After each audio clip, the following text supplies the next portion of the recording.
So I want to start today's video talking a little bit about why in the world we bought the cheapest sorted running and driving 335i in Southwest Florida. And really it's because we're trying to keep miles off of the G80 M3 and keep some miles off the F10, super low mileage F10. Hope to do a video on that in the future. But here's the car. It's kind of a mid-progress update with what I'm trying to cover in this video. You can see the car actually has some shine to it.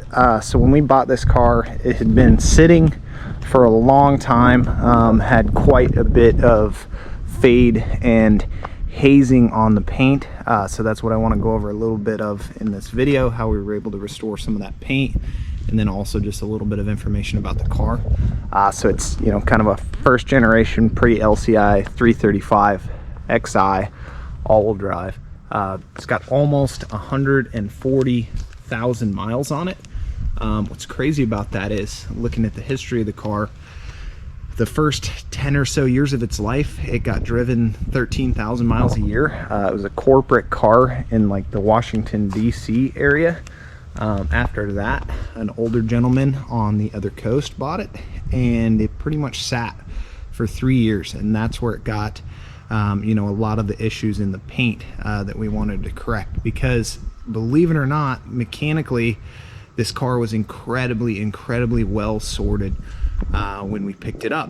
So we already did some things that I wish I would have covered in a video, but a couple things we had to do to it right after we bought it was the coolant expansion tank was leaking. So we went ahead and replaced the coolant expansion tank and the upper radiator hose. Pretty minor. Other than that, we had to do the fuel pressure regulator. First thing I noticed as soon as we were picking up the car is that when you smelled in this driver's wheel well, smelled an awful lot like fuel. So if you have one of these 335s, I think whether it's N55 or N54, they pretty much use the same fuel pressure regulator. Super common for that plastic to dry out and crack over time, and that's kind of what happened with this car. Kind of a cool spec, actually. So, you know, if you guys are familiar with the 335s, they didn't have an M Sport in 2007, but they did have a Sport package, and that's kind of what this car is. Really cool options, actually. So not usually a huge fan of the black interior, but what I will tell you is it usually holds up a heck of a lot better than the brown or certainly the beige interior, especially when it's higher mileage. Also has the aluminum trim, like I talked about, Sport package. So you've got the bolsters on the side of the seat that can be aired up, and you've got the pull-out thigh rest on the front of the seat. You've got some of the other things that come with the Sport package. I don't think they do suspension on the all-wheel drive models, only on the rear-wheel drive models.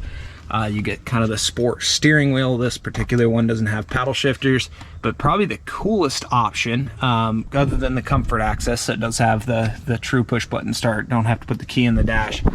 One of the coolest options that this car has is active cruise control. So I knew that was an option on the E90 chassis. Had quite a few of these cars. Never knew that it worked so good. So there it is. That's the kind of thing you would absolutely expect not to work on an older, higher mileage, super cheap BMW like this, but it actually does work. Want to do a quick cold start with the car right now. It's actually a cold day in Southwest Florida right now. It's only about 65 degrees outside, so for us that's cold for this time of year. So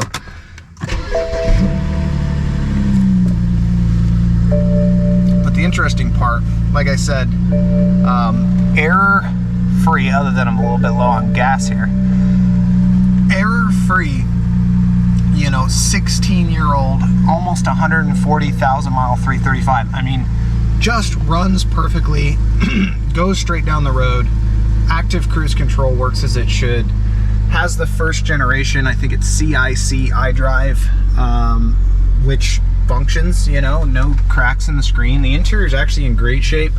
We did replace this piece of trim, super easy job, pretty cheap off of Amazon to replace that. But you know, overall interior is in excellent shape. for the year. So really impressed with the car. Want to do a short drive just to show you how well the car actually runs and drives, given the mileage, and again the fact that it's been sitting for a couple years here. So obviously it's an automatic. Would have rather had a manual. My G80 is a manual. I've had quite a few different BMWs that were manual, stick shifts, 6 speeds. This is an automatic spec, which is honestly, for what I'm using the car for, putting a ton of miles on it, driving it back and forth to work, there's some advantages to it. I'm a 6-speed person at heart, but at the same time, it is definitely a little bit more comfortable to use an automatic. So I want to do a short drive. Now I'm not going to drive it too hard because, as you can see, the oil temperatures are super low.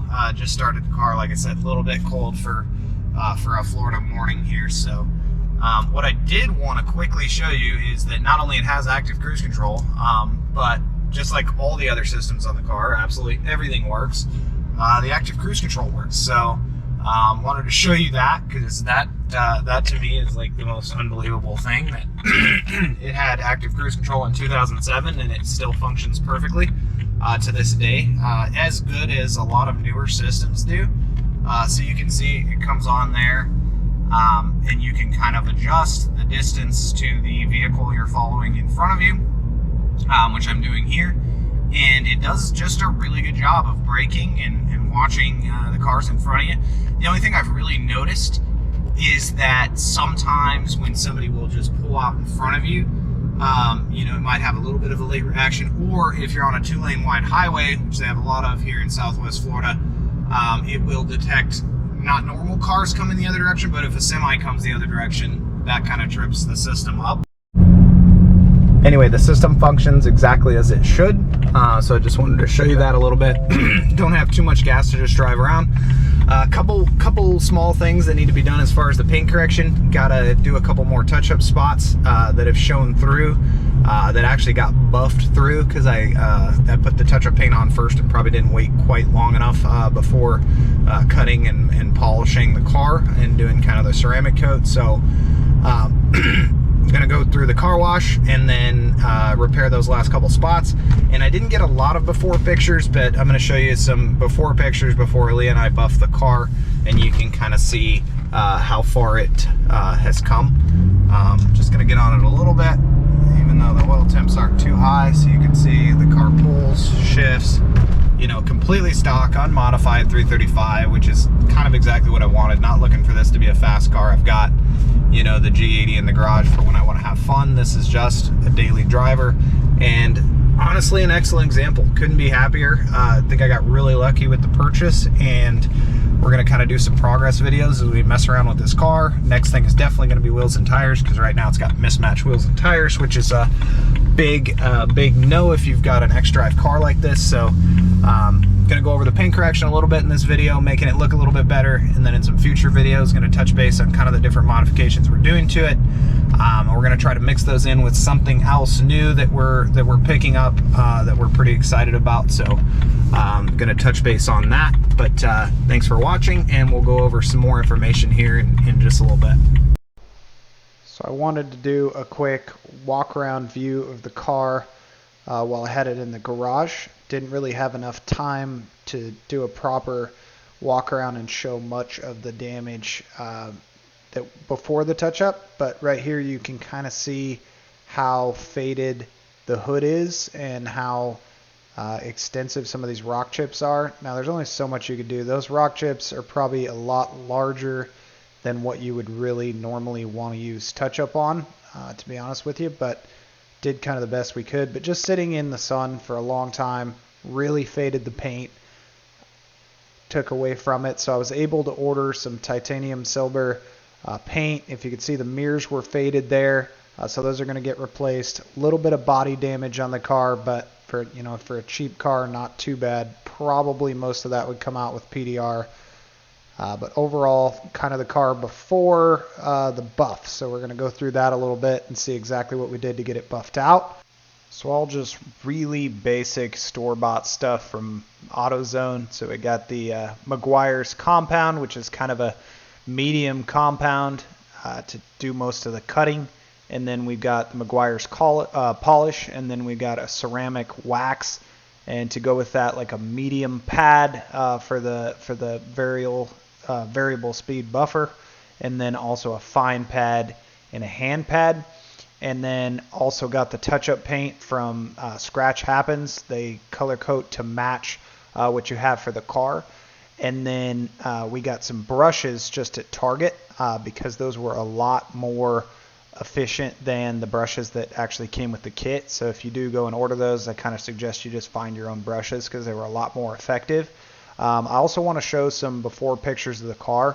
Didn't get any before footage before we started to buff, but I do have some pictures to kind of show the couple bad rock chips that were sticking through, and also show how faded the hood was. So hopefully you can see that, and then we're going to kind of fast forward some of the stuff that we did as far as the buffing and the license plate.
So to wrap up today's video, I wanted to kind of show you how it came out. Now these front rock chips were probably quite a bit too large to use conventional touch-up on, but not going to repaint the whole car on an inexpensive car like this.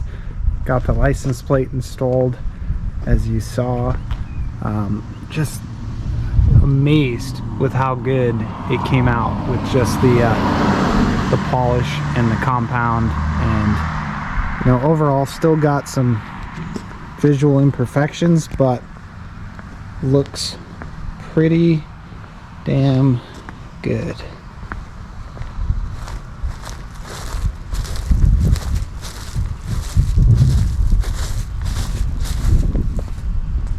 Thanks for watching today's video, and if you like the way it turned out, if you could like and subscribe, we'd really appreciate it, trying to get the channel off the ground. Say bye, Ahlyia.